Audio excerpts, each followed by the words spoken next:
მივმართოთ საქართველოს პარლამენტს, როგორც არის საქართველოს რეგლამენტით გათვალისწინებული შესაძლებლობა, რომ ჩვენი უფლებამოსილების ვადა 5 მაისს, არამედ 5 ივნისს ამოიწუროს და ერთი თვით მაინც გაუგრძელდეს ჩვენს კომისიას მუშაობის ვადა. გარდა იმისა, რომ მოცულობითია ჩვენი სამუშაო თემები, სულ ახლახან ჩვენი კომისიის უფლებამოსილება ქრონოლოგიურადაც გაფართოვდა და 2012 წელს თუ ჩერდებოდა ის საკითხების განხილვის უფლებამოსილება, ახლა ჩვენ დაგვემატა კიდევ 2012-2024 წლებში მომხდარი სხვადასხვა ფაქტის შეფასებაც.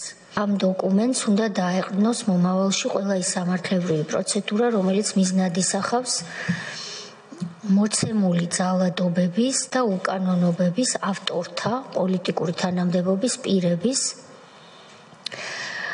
პოლიტიკურ საქმიანობაში ჩაბმის თუ ყოფნის აკრძალვას.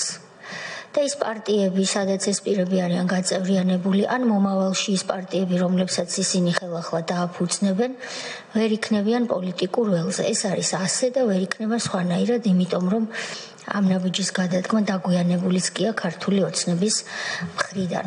არჩევნებამდე შევძლოთ ჩვენ შეტანა ამ საკონსტიტუციო სარჩელის და მიზანი ამ კომისიის ვიცით რომ არის დასკვნა, რომლის საფუძველზეც ასევე მიზანი გვაქვს რომ აღარ შევიტანოთ შესაბამის უწყებაში საკონსტიტუციო სასამართლოში რომ პოლიტიკური პარტია როგორც ასეთი აღარ არსებობდეს ნაცმოძრაობა და ვიცით რომ ამას თავისი პროცედურებიც ახლავს.